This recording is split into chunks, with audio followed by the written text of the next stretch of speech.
Terima kasih kalian sudah mengklik video ini. Jika kalian ingin belajar trading gratis, kalian langsung saja klik link deskripsi di bawah ini, yaitu Cerberus. Setelah kalian klik, tampilannya akan seperti ini. Atau bisa kalian download di Play Store dengan nama Cerberus. Kalian scroll ke bawah dan kalian daftar ya. Bagi yang nggak punya akun, masukkan username kalian, password, nama, nomor HP, dan kode referral. Setelah itu kalian klik register. Dan jangan lupa untuk nomor handphone adalah nomor handphone kalian yang aktif. Kode referral dikosongkan, tidak apa-apa. Setelah itu tampilannya akan seperti ini. Dan jika kalian ingin mengetahui sesuatu tentang entitas atau belajar trading, kalian langsung klik tutorial dan arahkan sesuai dengan apa yang kalian mau. Entah itu Indodax, entah Binance, entah itu OKX, atau Cerberus itu sendiri. Dan kalian bisa langsung belajar trading di dalam sini. Dan apabila kalian ingin mengikuti Cerberus alias copy trading otomatis, kalian langsung bisa hubungi nomor di bawah ini dengan tampilan biaya per tahun 3 juta rupiah untuk member reguler dan 30 juta rupiah untuk member eksklusif. Dan jika kalian masih tidak mengerti tentang apa itu Cerberus, tinggal kalian klik tutorial, lalu arahkan ke Cerberus dan kalian klik apa itu Cerberus. Dan silahkan luangkan waktu kalian 20 menit, jangan di skip, maka kalian akan mengerti apa itu Cerberus. Dan selamat menonton materi kali ini.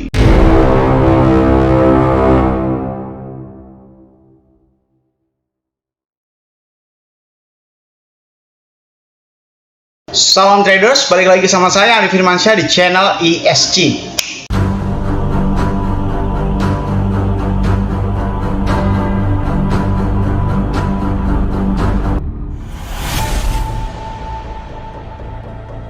Oke, kali ini kita akan membahas tentang 3 mitos gila yang kadang-kadang orang itu bisa sok pinter padahal bodoh. Bahkan satu di antaranya itu saya pernah mengalami dan bisa-bisa saja saya menertawakan diri saya yang lalu. Tapi saya mengakui kesalahan dan saya berani untuk mengatakan bahwasanya diri saya salah. Karena apa? Mengakui kesalahan adalah salah satu jalan untuk mencapai keberhasilan. Karena kalau kalian tidak mengakui salah, Anda akan terjebak di dalam sebuah kesalahan paradoks yang ada di dalamnya.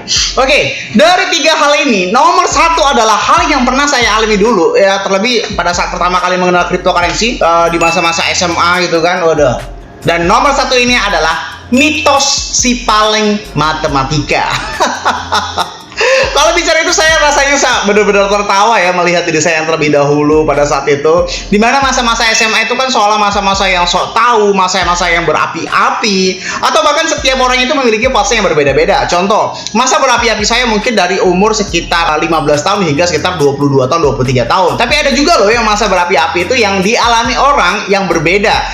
Bisa saja umur 20 tahun dia bijaksana, 30 tahun dia berapi-api. Intinya, di dalam ilmu psikologi, manusia itu pasti ada masa berapi-api, di mana masa merasa dirinya itu adalah paling benar. Pada saat itu saya itu di grup sebuah Telegram yang cukup besar banget. Waktu itu anggotanya 63.000 ya. Dan seolah-olah saya ini baru bermain cryptocurrency, tapi seolah-olah adalah udah hebat banget gitu kan. Terus saya bertanya terhadap grup itu. Jikalau memang perbandingannya adalah bermain trading, mencari selisih harga, lalu kenapa kita harus bermain di dalam Bitcoin yang notabene adalah harganya cukup sangat mahal dibandingkan koin-koin yang lainnya?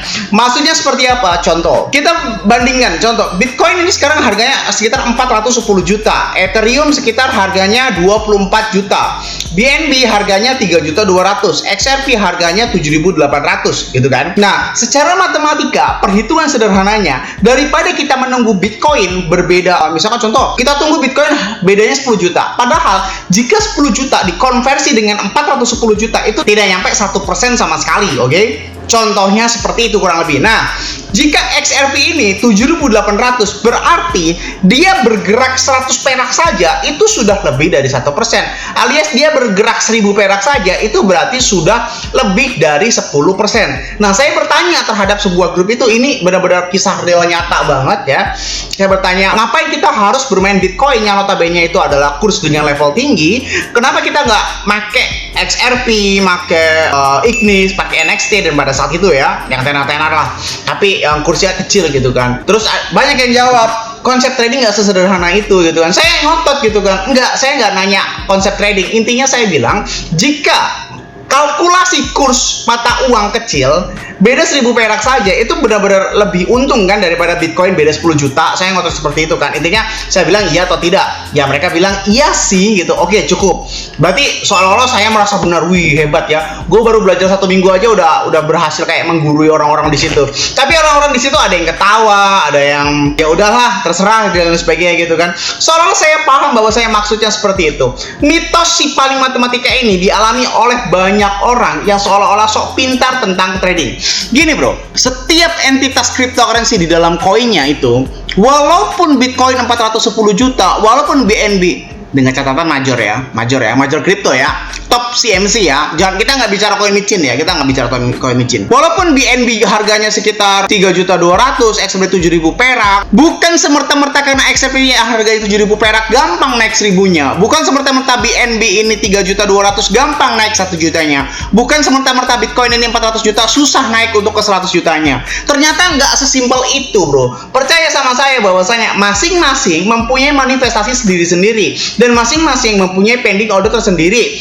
Jikalau memang Bitcoin itu bisa bergerak 10%, ya bisa. Jadi koin-koin major itu sudah terikat dengan manifestasi pending order masing-masing yang menyebabkan pergerakan harga yang fluktuatif secara stabil. Maksudnya fluktuatif secara stabil, ya memang semuanya sama. Pada saat Bitcoin naik ya semuanya naik, pada saat Bitcoin turun ya semuanya turun. Begitu seterusnya, kalau Bitcoin stabil semuanya bisa fluktuatif naik turun. Jadi nggak ada tuh main XRP lebih gampang, main BNB lebih gampang, main Uniswap lebih gampang. Nggak ada mitos-mitos seperti itu. Kecuali ya, ada kecualinya. Kecuali kalian bermain market non-top CMC.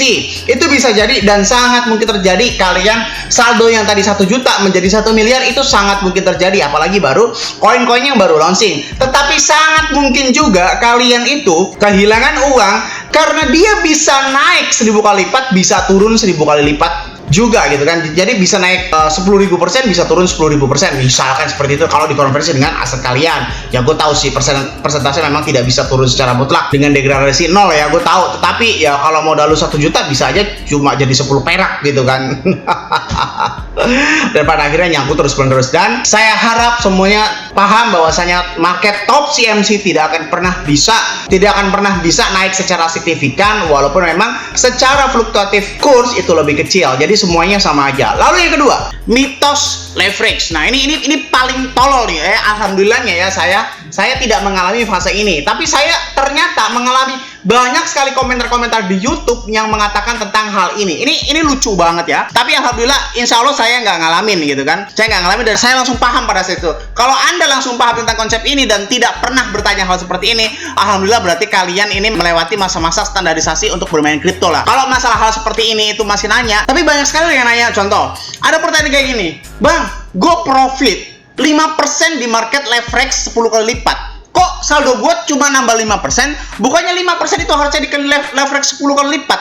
Itu gila banget coy, gila banget pertanyaan-pertanyaan kayak gitu. Dia bilang profit 5%, terus pakai leverage 10 kali lipat, harusnya katanya profitnya 50%. Seperti itu. Ini hal paling gila yang saya alami, tapi ternyata faktanya banyak orang yang bilang seperti itu. Konsep leverage itu tidak seperti itu, Mas Bro. Ya, realized PNL atau profit and loss itu sudah terkonversi dengan mengkali lipat gandakan. Kalau kalian nggak percaya, misalkan kalian profit 5%, coba kalian perhatikan harganya. Contoh, harganya 1000 ya. Harganya dari open posisi sekitar 1000. Ini OP dan close. 5% dari 1000 itu berapa? Kalau 5% dari 100 adalah 5. 5% dari 1000 adalah 50. Berarti kan harusnya secara spot trading ini 1050 close-nya, open-nya 1000. Saya berani jaminan kalau kalian profit 5% memakai leverage 10 kali lipat, ini cuma 1005, bos. Harganya pasti open di 1000, close di open 1005, 5%. Dan ini sudah dikonversi kayak gitu. Ini mitos paling aneh. Jadi gitu ya guys ya, leverage itu bukan semerta-merta profitnya dikali leverage, tetapi dalam kurung supaya pengertian singkat kalian mengerti semuanya, persentase yang ditampilkan dalam exchange atau market yang kalian mainkan itu sudah dikali atau sudah dikonversi dengan leverage yang kalian mainkan. Contoh kalian main 10 kali lipat, 5%, ya udah, berarti 5% ini sudah hasil dikali 10 kali lipat. Kalau kalian tidak percaya, kalian silahkan cek open posisinya. Open posisi di harga 1000, close di harga 1005, dan Anda mendapatkan 5%. Karena konversi perbandingan 1000 dan 1005 ini cuma 5 perak aja, dan 5 perak itu setara 0,5% dari harga 1000. Seperti itu. Karena kalian memakai leverage 10 kali lipat, maka profit kalian itu adalah 5%, bukan 50%. Begitu pula sebaliknya, pada saat harga menjadi misalkan 995, berarti Anda bukan rugi 0,5%, karena dengan catatan Anda memakai leverage 10 kali lipat. Anda ini rugi minus 5% juga, bro.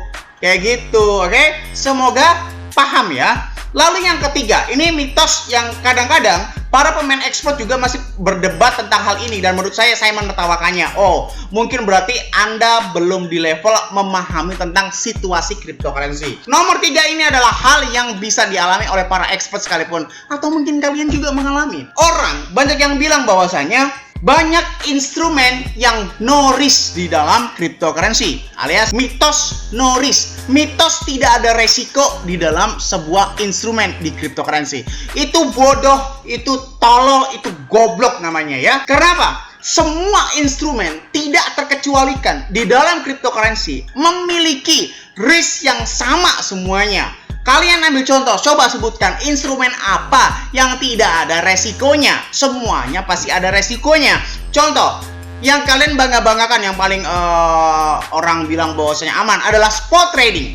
Spot trading dibilang no risk ya, memang. Secara teoritikal, spot trading itu tidak ada liquid, tidak ada margin call, tidak ada apapun yang bisa menyebabkan uang kalian hilang. Uang kalian hanya terdegradasi sesuai dengan harga. Kalau harga suatu hari naik, juga kalian bisa untung kembali. Tetapi fakta lapangan itu tidak sesimpel itu, mas bro. Sekalipun major top CMC, bisa saja kalian nyangkut selama-lamanya. Bisa saja kalian terdegradasi sampai 0 ya.